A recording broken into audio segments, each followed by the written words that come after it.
যতক্ষণ পর্যন্ত নবীর মেহমানদারি শেষ না করব ততক্ষণ পর্যন্ত সন্তানগুলার দাফনের কাজও আমরা হাত দিব না। রে বিবি চোখের পানি মুছে ফেল, আমিও চোখের পানি মুছে ফেলি। আল্লাহর নবী 1000 সাহাবীকে নিয়ে হযরত জাবেরের বাড়িতে আসলেন। জাবের বলেন, বিবি নবীকে দাওয়াত দিয়েছিলাম একা, নবী দিয়ে 1000 সাহাবীকে নিয়ে বাড়িতে হাজির। স্বামী যেমন স্ত্রীও তেমন। স্ত্রী ডেকে বলেন, রে স্বামী, আপনি দাওয়াত দিয়েছিলেন শুধু নবীকে? কহা, নবী যেহেতু দাওয়াত দিয়েছে সাহাবায়ে কেরামকে, চিন্তার কোনো কারণ নাই, পেরেশানির কোনো কারণ নাই।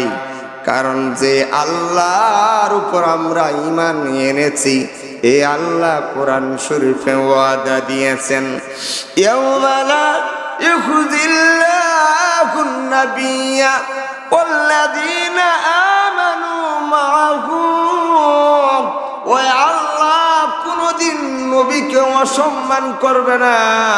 ওই আল্লাহ নবীর প্রতি যারা ঈমান এনেছে তাদেরকে কোনোদিন অসম্মান করবে না, বেইজ্জতি করবে না। সুতরাং নবী যেহেতু সাহাবীদেরকে দাওয়াত দিয়েছে, সুতরাং আল্লাহ কোনোদিন আমাদেরকে বেইজ্জত করবে না। অবশ্যই আল্লাহ আমাদের এই 1জন আর 5 জনের খাবারের মধ্যে আল্লাহ 1000-এর বরকত দিয়ে দিত। ঠিক কিনা জোরে বলেন? আমরা মহিলারা কইল হুজুর না, এগুলা হইল এরার ফেড হইল আল্লাহর তাগারি। কলো হুজুরের জানা আন্তাজ নাই, এক কাম করে আয় আমরা পিছনের দরজা দিয়ে ফলায় জায়গা। ঠিক কিনা জোরে বলেন? বাইরে লক্ষ্য করে দেখুন, আল্লাহ নবী জাবেরের বাড়িতে একবার জাবের, তোমার যে রুটি গুলা কই আছে, রুটির খামি গুলা কই? ছাগল জেনে জবাই করেছ, ওই ছাগলের গোস্ত গুলা কোথায়? আল্লাহর নবী ওই ছাগলের গোস্তের ডিক্সির কাছে গিয়া, রুটির পাতিলের কাছে গিয়া আল্লাহর নবীর মুখ মুবারক থেকে তুতো মুবারক হাতে নিয়া ওই রুটির মধ্যে একটু তুতো দিলেন, ওই ছাগলের গোস্তের পাতিলের মধ্যে তুতো দিলেন। কন্যা সুবহানাল্লাহ। আর জাবেরকে বললেন, রে জাবের, তোমার বিবিকে বলো ওই খামির থেকে রুটি বানানোর জন্যে। যতক্ষণ পর্যন্ত আমি নবী না বলবো ততক্ষণ পর্যন্ত যেন ওই রুটির খামির আর গোস্তের পাতিল থেকে যেন ঢাকনাটা না খুলে।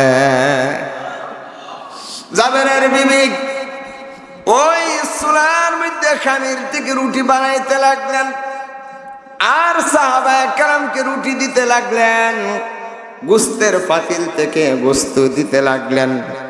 আগেকার যুগের মানুষগুলা কি আমাদের মতে আছেন? জুড়ে বলেন, হ্যাঁ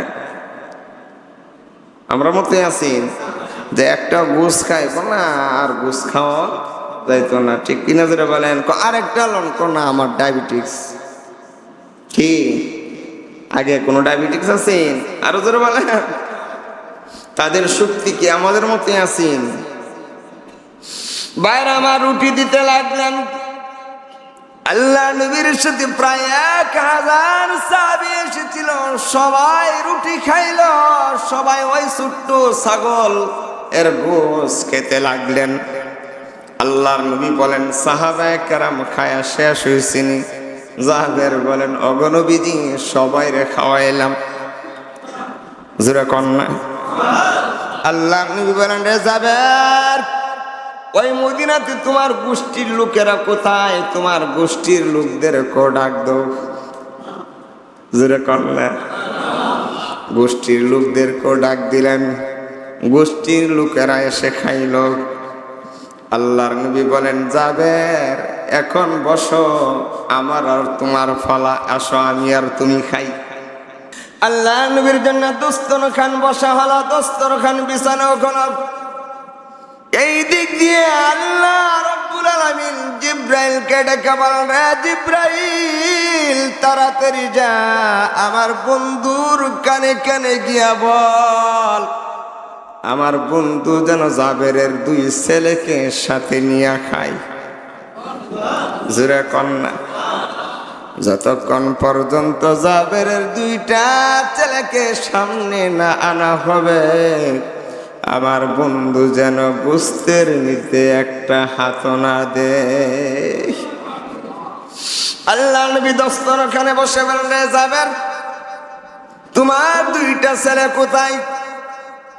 জাবের পরে গেলেন পেছে। আহারে, যেই নবীর জন্য খাবারের আয়োজন সবাই খাইলো, আমার নবী খাইলো না, হতে পারে না। জাবের বলেন, নবীজির জীবনে প্রায় 27টা যুদ্ধ করছেন। কয়টা যুদ্ধ? 27টা যুদ্ধ। নবীজি মদিনাতে যাওয়ার পরে প্রায় 5 বছর পরে 5ম হিজরি মদিনার যে ইহুদিরা, সবচেয়ে বড় 2টা গোষ্ঠী, বনু কুরাইজা আর বলে বনু নাজির।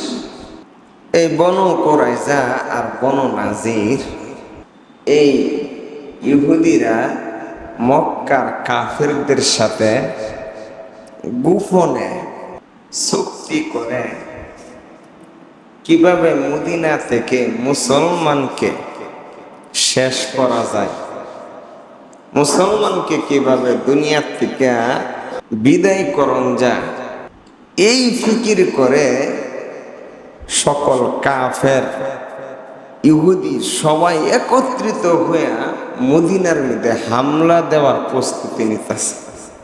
মদিনায় হামলা দেওয়ার প্রস্তুতি নিচ্ছে। এই সংবাদ যখন আল্লাহ নবীর কানে আসছে, আল্লাহর নবীও পেরেশান। একদিকে মক্কার কাফের, আরেকদিকে মদিনার মধ্যেই বসবাস। মদিনার ভিতরে ইহুদিরা দূরের দিকেও হামলা করবে, আবার ঘরের ভিতরে দুশ্মন। ঘরের ভিতরে যদি দুশ্মন থাকে, তাহলে এই দুশ্মন হলো সবচেয়ে বড় দুশ্মন, ঠিক কিনা? আমাদের বাংলাদেশের ভিতরে বসবাস করে যদি আরেক দেশের দালালি করে, তাহলে এই দুশ্মন থেকে বাঁচা বড় তাই কঠিন না? যেমন আমাদের বাংলাদেশে আছে ইসকন, ভারতের দালাল। তারা সর্বদাই এই ব্যাপারে তৎপর, কিভাবে এই বাংলাদেশটাকে ভারতের একটা অঙ্গরাজ্য বানানো যায়। মদিনার ভিতরেই ইসলামের দুশ্মন, বাহির থেকে আক্রমণ করবে, ভিতর থেকেও তারা কি করবে? সহযোগিতা করবে। মুসলমানদের জন্য প্রতিরোধ করা খুবই কঠিন ব্যাপারে দাঁড়াইবে, ঠিক কিনা? জোরে বলে। আল্লাহর নবীর কানে যখন এই সংবাদ আসলো মক্কার কাফেররা মদিনায় আক্রমণ করবে, কাফেরদের সাথে যোগ দিয়েছে মদিনায় যারা বসবাস করে বনু কুরাইজা আর বনু নাজির গোত্রের ইহুদিরা। আল্লাহর নবী পেরেশান হয়ে গেছে, কিভাবে তাদের এই ষড়যন্ত্রকে রুখে দেওয়া যায়, কিভাবে তাদের সাথে মোকাবেলা করা যায়। সাহাবায়ে কেরামকে নিয়ে পরামর্শের মধ্যে বসলেন। একজন সাহাবী ছিলেন বয়োজ্যেষ্ঠ সাহাবী হযরতে সালমান ফারসি রাদিয়াল্লাহু তাআলা আনহু। সালমান ফারসি এমন একজন সাহাবী যিনি উম্মতে মুহাম্মাদের মধ্যে সবচেয়ে বেশি হায়াত পেয়েছেন। প্রায় 350 বছর উনি হায়াত পাইছেন। এত হায়াত উম্মতে মুহাম্মাদের মধ্যে আর কেউ পায় না। সালমান ফারসি রাদিয়াল্লাহু তাআলা আনহু ওনার ইসলাম ধর্ম গ্রহণ করার যে কাহিনীটা খুবই নির্মম, খুবই মর্মান্তিক, বিশাল বড় কাহিনী। এই সালমান ফারসি রাদিয়াল্লাহু তাআলা আনহু পরামর্শ দিলেন, ইয়া রাসূলুল্লাহ, আমার বাড়ি হলো ফারস্য, আমাদের এলাকাতেও যদি বহিরাগত কেউ হামলা দিত আর আমরাও যদি তাদের সাথে মোকাবেলা করার যদি কোনো শক্তি না থাকতো, তাহলে আমরা আমাদের দেশের বাহিরে আমরা খাল খনন করতাম। কি খনন করতাম? খাল খনন করতাম, যাতে করে তারা সহজে খাল ডিঙ্গায়া আমাদের উপরে কিনা করতে পারে, আক্রমণ না করতে পারে। আমার মনে হয় মদিনার যে তাদের আসার যে একটা পথ, এই দিক দিয়ে যদি আমরা যদি খাল খনন করতাম পারি, তাহলে অতি সহজেই তাদের সাথে মোকাবেলা করা সম্ভব। আল্লাহর নবী হযরত সালমান ফারসি রাদিয়াল্লাহু তাআলা আনহুর এই কথাটারে অ্যাকসেপ্ট করলেন, গ্রহণ করলেন। হ্যাঁ, এটাই করা দরকার। মদিনার চতুর্দিক দিয়া 4 ভাগের 3 ভাগ হলো খেজুরের বাগান দিয়া পরিবেষ্টিত, আর এক দিক হলো খোলা। এই এক দিক দিয়ে ওই শত্রু আসার কি সম্ভাবনা? আল্লাহর নবী বলেন, তাহলে আসো আমরা এই দিক দিয়ে আমরা খাল খনন করি। প্রায় 24 অথবা 15-24 দিন সাহাবায়ে কেরাম কিনিয়া খাল খনন করলেন। ফাঁস হলো যাতে কইরা একটা গুড়া ফাল দিয়া না আসতে পারে, এতটুকু জায়গা কি করলেন? ফাঁস কইরা বিশাল বড় খাল খনন করলেন সাহাবায়ে কেরাম কিনিয়া প্রায় 15 থেকে 24 দিন। কোন কিতাবে লেখেন 15, কোন কিতাবে 24, যাতে গুড়াটা লাভ দিয়ে পারিত না পারে সহজে। বাইরে আমার কাফেরদের পক্ষ থেকে প্রায় 3000 সৈন্য, মুসলমানদের মাত্র 1000। মুসলমানদের পেটেও কোনো খাবার নাই, সাহাবায়ে কেরামের পেটে কোনো খাবার নাই, কাফেরদের খাবারের অভাব নাই। তাদের গোড়া অস্ত্র শস্ত্র, যুদ্ধের অস্ত্র শস্ত্রের অভাব নাই। মুসলমান এক দেশ থেকে হিজরত করে আরেক দেশে এসেছে, বাড়ি ঘরই নাই, আবার অস্ত্র থাকবো তাক দূরের কথা। কি কন? বাইরে আমার খাল খনন করার কারণে তারা সরাসরি মদিনায় আর আক্রমণ করতে পারে নাই। ওই ইহুদিরা, বনু কুরাইজা, বনু নাজির, তারাও মক্কার কাফেরদের সাথে তেমন একটা সম্পর্ক রাখতে পারে নাই। বাইরে আমার আল্লাহর কুদরত, আল্লাহ রাব্বুল আলামিন সাহাবায়ে কেরামের এই মুজাহাদাত চেষ্টার তদবির দেখে আল্লাহ খুশি হইয়া ওই খাল খনন তারা ডিঙ্গে না আসতে পেরে তারা খাল খনন করার সামনে, মদিনার সামনে তারা কাফেররা তাবু গেড়েছিল। আল্লাহ রাব্বুল আলামিন তাদের এই তাবুর মধ্যে এমন ঝড় তুফান বাতাস ছেড়ে দিয়েছে, তাদের তাবু ছিন্ন বিচ্ছিন্ন হয়ে গেছে। ঝড় তুফান মুসলমানদের সাথে আর মোকাবেলার কোনো তেমন দরকার লাগছে না। ঝড় তুফানের কারণে তাদের ডেক ডিস্কি, তাদের গুড়া, তাদের মানুষ টিকে থাকা বড় দায়ী।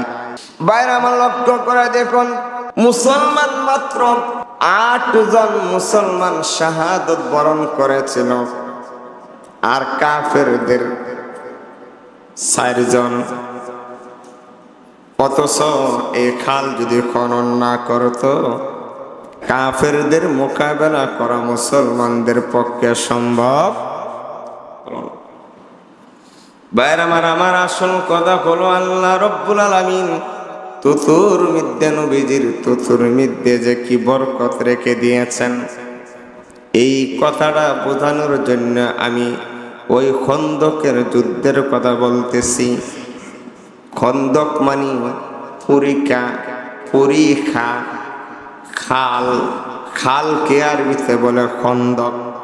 অর্থাৎ এই যুদ্ধটাকে যেহেতু খাল খনন করার মাধ্যমে যুদ্ধটা হয়েছে, এই জন্য ইসলামের ইতিহাসে এই যুদ্ধটাকে বলে খন্দকের যুদ্ধ। এই যুদ্ধটাকে কি বলে? খন্দকের যুদ্ধ, মানে খাল খননের যুদ্ধ, পরীক্ষা খননের যুদ্ধ। বাইরে আমার খন্দকের যুদ্ধে সাহাবায়ে কেরামকে নিয়ে আল্লাহর নবী খাল খনন করতেছিলেন। সাহাবায়ে কেরামের উপরে 144 জারি করেছেন নবীজি, আমার অনুমতি ছাড়া কেউ খাল খনন করা থেকে বিরত থাকতে পারবে না, এমনকি আমার অনুমতি ছাড়া কেউ খাবার খাওয়ার জন্য বাড়িতে যেতে পারবে না, আমার অনুমতি ছাড়া কেউ কোনো কাজে এ খাল খনন করা থেকে দূরে যেতে পারবে না। সাহাবায়ে কেরাম জান পরান দিয়া খাল খনন করতেছে। এখন তো আরব দেশে খাবারের অভাব নাই, ঠিক কিনা জোরে বলেন? হ্যাঁ, আরব দেশের মানুষ যেই পরিমাণ খাবার অপচয় করে, বছরে খাবার কি করে? অপচয় করে। এই অপচয়ের টাকা দিয়া সেরা বাংলাদেশ বছরে চালান গেলইলে, ঠিক না? আল্লাহ দেলাইছে, আর এখন কি করব? অপচয় করা শয়তানের ভাই। ইন্নাল মুবাজ্জিরিনা কানু ইখওয়ানাশ শায়াতিন, অপচয়কারী শয়তানের ভাই। আল্লাহ বলেন, কুলু ওয়াশরাবু, খাও পান করো, কিন্তু কি করো না? অপচয় করো না। খাও পান করো, কিন্তু অপচয় করো না। পেটে যা লাগে তা খাও, কিন্তু কি করো না? অপচয় করো না। কম কথা বলা, কম খাওয়া, কম ঘুমানো ইমানদারের লক্ষণ। হযরতে জাবের রাদিয়াল্লাহু খন্দকের যুদ্ধে সাহাবায়ে কেরাম পেটে পাথর বেঁধে, আরব দেশে একটা পাথর আছে, এই পাথরটা পেটে দিলে আর খিদা লাগে না, পাথরটা খুবই ঠান্ডা। সাহাবায়ে কেরাম পেটে পাথর বেঁধেছে। আগেকার যুগে আরব দেশে দুর্ভিক্ষ ছিল, তেমন কোনো খাবারের ব্যবস্থা ছিল না, মরুভূমি আর মরুভূমি। এখন তো খাবারের কোনো অভাব নাই। বাইরে আমার লক্ষ্য করে দেখুন, জাবের রাদিয়াল্লাহু তাআলা আনহু তাকায় দেখে সাহাবায়ে কেরাম যেমন পেটের মধ্যে ক্ষুধার তাড়নায় পাথর বেঁধেছে, আল্লাহর নবীও ক্ষুধার তাড়নায় পেটের মধ্যে একটা নয় 2টা পাথর বেঁধেছে। জাবের রাদিয়াল্লাহু তাআলা অনুমতি নিয়ে আল্লাহর নবীকে বলেন, ওগো নবীজি, একটু অনুমতি দেন, আমি বাড়িতে দেখা করে আসি। আল্লাহর নবী অনুমতি দিলে জাবের রাদিয়াল্লাহু তাআলা বিবিকে গিয়া বলেন, ও বিবি, আজকে 3 দিন ধরে নবীজির সাথে খাল খনন করতেছি, তাকায় দেখি গো বিবি, নবীজির পূর্ণিমার চাঁদের চাইতে সুন্দর চেহারাটা মলিন হয়ে আছে। নবীজির পেটের মধ্যে একটা নয় 2টা পাথর বেঁধে আছে। ওগো বিবি, ঘরে কোনো খাবারের ব্যবস্থা আছে না গো স্বামী, খাবারের কোনো ব্যবস্থা নাই। ও স্বামী, ঘরের ভিতরে প্রায় 1 অথবা 100 সের 1.5 সেরের মতো আটা আছে। 1.5 সেরের মতো আটা আছে। ওগো স্বামী, আর একটা ছোট্ট ছাগলের বাচ্চা আছে। রে বিবি, আমার ঘরে খাবার থাকবে, নবীজি খোদাই থাকবে তা হতে পারে না। বিবি গো, ওই 1.5 সের আটা দিয়া তুমি রুটি তৈরি করো, আর ছাগলের বাচ্চাটা নয়, এই ছাগলের বাচ্চাটা জবাই করি। জাবের রাদিয়াল্লাহু তাআলা আনহু ছাগলের বাচ্চাটা বড় ছেলের কে সাথে নিয়ে জবাই করলেন। জবাই করে আল্লাহর নবীর কাছে গেলেন দাওয়াত দেওয়ার জন্যে। আল্লাহর নবীকে গিয়া বলেন, ওগো নবীজি, ইয়া রাসূলুল্লাহ, আপনার পেটে আমি দেখেছি 2টা পাথর বেঁধে রেখেছেন। আজকে 3 দিন হয়েছে খাল খনন করতেছেন, একটা মুহূর্তের জন্য আপনি বাড়িতে যান নাই। আমি আপনার কাছ থেকে অনুমতি নিয়ে বাড়িতে গিয়েছিলাম কোনো খাবারের ব্যবস্থা করতে পারি কিনা।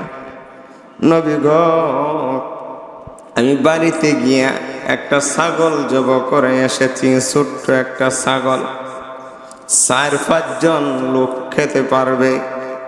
যদি আমার দাওয়াতটা আপনি একটু কবুল করেন, আমি জাবের অনেক খুশি হয়ে যাইব। আল্লাহ নবী বলেন, রে জাবের, আমি 3 দিন ধরে কোনো খাবার মুখে দেই নাই। এই খাল খনন করার মধ্যে প্রায় 1000 সাহাবী আছেন। আমার জানা মতে আমি যেমন 3 দিন ধরে কোনো কিছু খাই না, আমার অনেক সাহাবীও আছে 3 দিন ধরে কোনো কিছু পেটে দেই না। জাবের বলে, ওগো নবীজি, ছাগল হলো ছোট্ট, 4-5 জন লোকে খাইতে পারবো। আল্লাহর নবী বলেন, জাবের, তুমি আমার দাওয়াত দিছো নি? হ্যাঁ দিছি। রে জাবের, আমি নবী খাইব, আমার সাহাবীরা খাবে না, তা হতে পারে না। আল্লাহর নবী সাহাবায়ে কেরামকে লক্ষ্য করে বলেন, রে সাহাবীরা, জাবের আমাকে দাওয়াত দিয়েছে জাবেরের বাড়িতে খাবার খাওয়ার জন্য। আমিও তোমাদেরকে জাবেরের পক্ষ থেকে দাওয়াত দেই, চলো সকলেই মিলে জাবেরের বাড়িতে খাইতে যাইব। জাবেরে দাওয়াত দিছে শুধু নবীকে, আর আল্লাহর নবী দাওয়াত দিলাইছে প্রায় খাল খনন করার মধ্যে যতগুলো সাহাবী আছেন সবগুলারে। সাহাবী কতজন? হুজুরে বলেন, সাহাবী 1000। জাবের রাদিয়াল্লাহু তাআলা আনহু দৌড় দিলেন, বিবির কাছে গিয়া বলেন, ও বিবি, নবীজিকে দাওয়াত দিয়ে এসেছি। জাবের রাদিয়াল্লাহু তাআলা আনহু এই দিক দিয়ে গিয়া দেখেন জাবের রাদিয়াল্লাহু তাআলা আনহুর বিবি কাঁদতেছে। ও বিবি, কেন তুমি কাঁদো? ওগো স্বামী, কান্দি, আপনি যেন ছাগলটা জবাই করে গেছেন। আমার বড় ছেলেকে নিয়ে ছাগল জবাই করেছিলেন, ছোট ছেলে এসে বলে, ভাই আমাদের ছাগলটা কই? বড় ছেলে আব্দুল্লাহ ডেকে বলেন, আমাদের বাড়িতে নবী আসবে, এই জন্য বাবা ছাগলটা জবাই করে দিয়েছে। ছোট ছেলে বলে, ভাই ছাগল কিভাবে জবাই করেছে? তুই শো, আমি দেখাই। ছোট ছেলেকে শোয়া বড় ছেলে এখন ছাগল জবাই করা দেখা। ছুরি দিয়া গলার মধ্যে গলায় যখন ছুরি ধরেছে, সাথে সাথে ছোট ছেলেটা ছাগলের মতো জবাই হয়ে গেছে। দৌড়ে গিয়া বিবি বলেন, রে ছেলে কি করলি? বড় ছেলে মাকে মার ধরে, মার ভয়ে গাছের উপরে গিয়া উঠে। ছোট ছেলে গাছ থেকে পরে মাথাটা শেষ হয়ে গেছে, সাথে সাথে দুইটা ছেলে শেষ হয়ে গেছে। জাবের বলেন আমার কলিজার টুকরা সন্তানগুলা কোথায়? বিবি যখন সন্তানগুলারে দেখাইছে, জাবের বলেন ও বিবি, নবীজি বাড়িতে আসবে। আল্লাহ রব্বুল আলামিন বলেছেন আন্নাবিয়্যু আউলা বিল মুমিনিনা আনফুসিহিম, মুমিনের কাছে নবীর চাইতে আপন কেউ হতে পারে না। আল্লাহর নবীও বলেছেন যতক্ষণ পর্যন্ত তুমি সবার চাইতে, এমনকি নিজের জীবনের চাইতে নবীকে বেশি ভালো না বাসবে, ততক্ষণ পর্যন্ত তুমি ইমানদার হতে পারবে না। বিবি গো, একটা সালা দাও, ওই সলার ভিতরে আমাদের সন্তানগুলারে ঢুকায়। যতক্ষণ পর্যন্ত নবীর মেহমানদারি শেষ না করব, ততক্ষণ পর্যন্ত সন্তানগুলার দাফনের কাজও আমরা হাত দিব না। রে বিবি চোখের পানি মুছে ফেল, আমিও চোখের পানি মুছে ফেলি। আল্লাহর নবী 1000 সাহাবীকে নিয়ে হযরত জাবেরের বাড়িতে আসলেন। জাবের বলেন বিবি, নবীকে দাওয়াত দিয়েছিলাম একা, নবী দিয়ে 1000 সাহাবীকে নিয়ে বাড়িতে হাজির। স্বামী যেমন স্ত্রীও তেমন। স্ত্রী ডেকে বলেন রে স্বামী, আপনি দাওয়াত দিয়েছিলেন শুধু নবীকে? কহা, নবী যেহেতু দাওয়াত দিয়েছে সাহাবায়ে কেরামকে, চিন্তার কোনো কারণ নাই, পেরেশানির কোনো কারণ নাই। কারণ যে আল্লাহর উপর আমরা ঈমান এনেছি, এই আল্লাহ কোরআন শরীফে ওয়াদা দিয়েছেন ইয়াউমা লা ইখজিল্লাহুন নাবিয়্যা ওয়াল্লাযীনা আমানু মাআহু। ওই আল্লাহ কোনদিন নবীকে অসম্মান করবে না। ওই আল্লাহ নবীর প্রতি যারা ঈমান এনেছে তাদেরকে কোনোদিন অসম্মান করবে না, বেইজ্জতি করবে না। সুতরাং নবী যেহেতু সাহাবীদেরকে দাওয়াত দিয়েছে, সুতরাং আল্লাহ কোনোদিন আমাদেরকে বেইজ্জত করবে না। অবশ্যই আল্লাহ আমাদের এই 1 জন আর 5 জনের খাবারের মধ্যে আল্লাহ 1000-এর বরকত দিয়ে দিত। ঠিক কিনা জোরে বলেন? আমরা মহিলারা হুজুররা এগুলা হইল এরার ফেড হইল আল্লাহর তাগারি। ঠিক কিনা জোরে বলেন? কলো হুজুরের যখন আন্তাজ নাই, এক কাম করে আয় আমরা পিছনের দরজা দিয়ে ফলায় জায়গা। ঠিক কিনা জোরে বলেন? বাইরে আমার লক্ষ্য করে দেখুন, আল্লাহ নবী জাবেরের বাড়িতে একবার নো জাবের, তোমার যে রুটি গুলা কই আছে, রুটির খামি গুলা কই? ছাগল জেনে জব করেছ, ওই ছাগলের গোস্ত গুলা কোথায় কোথায়? আল্লাহর নবী ওই ছাগলের গোস্তের ডেকচির কাছে গিয়া, রুটির পাতিলের কাছে গিয়া আল্লাহর নবীর মুখ মুবারক থেকে তুতো মুবারক হাতে নিয়া ওই রুটির মধ্যে একটু তুতো দিলেন, ওই ছাগলের গোস্তের পাতিলের মধ্যে তুতো দিলেন। কন্যা সুবহানাল্লাহ। আর জাবেরকে বললেন রে জাবের, তোমার বিবিকে বলো ওই খামির থেকে রুটি বানানোর জন্যে। যতক্ষণ পর্যন্ত আমি নবী না বলবো, ততক্ষণ পর্যন্ত যেন ওই রুটির খামির আর গোস্তের পাতিল থেকে যেন ডাকনা টানা খুলে। জাবেরের বিবি ওই চুলার মধ্যে খামির থেকে রুটি বানাইতে লাগলেন, আর সাহাবায়ে কেরামকে রুটি দিতে লাগলেন, গোস্তের পাতিল থেকে গোস্ত দিতে লাগলেন। আগেকার যুগের মানুষগুলা কি আমাদের মতে আছেন? জুড়ে বলেন। হ্যাঁ, আমরা মতে আছি যে একটা গোস খাইব না, আর গোস খাওয়া যাইতো না, ঠিক কিনা জোরে বলেন? আরেকটা লোন না, আমার ডায়াবেটিস। কি আগে কোনো ডায়াবেটিস আছেন? আরো জোরে বলেন। তাদের শক্তি কি আমাদের মতোই আছেন? বাইরে আমার রুটি দিতে লাগলেন। আল্লাহ নবীর সাথে প্রায় 1000 সাহাবী এসেছিল, সবাই রুটি খাইল, সবাই ওই ছোট্ট ছাগল এর গোশ খেতে লাগলেন। আল্লাহর নবী বলেন, সাহাবায়ে কেরাম খায়া শেষ হয়েছিনি। জাবের বলেন, ওগো নবীজি সবাই রে খাওয়াইলাম। জোরে কন্যা আল্লাহর নবী বলেন, রে জাবের, ওই মদিনাতে তোমার গোষ্ঠীর লোকেরা কোথায়? তোমার গোষ্ঠীর লোকদের কো ডাক দাও। জোরে কন্যা গোষ্ঠীর লোকদের কো ডাক দিলেন। গোষ্ঠীর লোকেরা এসে খাইল। আল্লাহর নবী বলেন, জাবের এখন বসো, আমার আর তোমার ফলা, আসো আমি আর তুমি খাই। আল্লাহ নবীর জন্য দস্তরখান বিছানো ওখানে। এই দিক দিয়ে আল্লাহ রাব্বুল আলামিন জিব্রাইলকে ডেকে বলেন, রে জিব্রাইল তাড়াতাড়ি যা, আমার বন্ধুর কানে কানে গিয়া বল, আমার বন্ধু যেন জাবেরের 2 ছেলেকে সাথে নিয়ে খায়।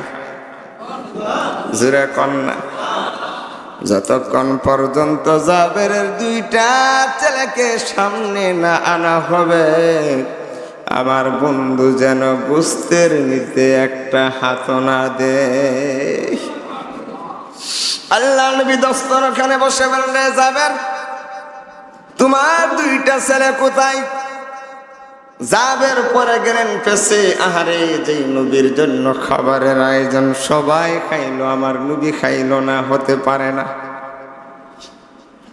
জাবের বলেন, কেন এত মিথ্যা কথা বলা যায় যাচ্ছে? কেন এটা বলে মিথ্যা কথা বলা কেন এত যায় যাচ্ছে? কিভাবে যায় যাচ্ছে? কেন এত মানে সে বুঝবো আমি মিছা কথা কইতাছি, আসলে এটা কিনা মিছা কথা। বুঝাইছে কথাটা? আসলে কিনা মিছা কথা। জাবের রাদিয়াল্লাহু তাআলা আনহু বলেন, ওগো নবীজি একটু দূরে আছে, আসলে তো দূরই, আসলে তো দূরই। না, তোমার 2 ছেলেকে আনো। জাবের রাদিয়াল্লাহু তাআলা আনহু নবীজি বারে বারে যখন বলেন, রে জাবের তোমার 2টা সন্তানকে আনো, জাবের আর সত্য কথা না বলে পারল না। জাবের বলেন, ওগো নবীজি আমার কলিজার টুকরা 2টা সন্তান, আপনার জন্য যে ছাগল জবাই করেছি তারা দেখেছিল, আমার বড় ছেলে দেখেছিল, ওই দেখেছিল ছোট ছেলেকে ছাগল জবাই দেখানোর জন্যে, ছোট ছেলেটাকে জবাই করে ফেলেছে। বড় ছেলেটা আমাদের ডরে গাছের উপরে উঠে ওই বড় ছেলেটা মৃত্যুবরণ করেছে। 2টা ছেলেকে আমি বস্তার ভিতরে ঢুকাইয়া পিছনে রেখে দিয়েছি।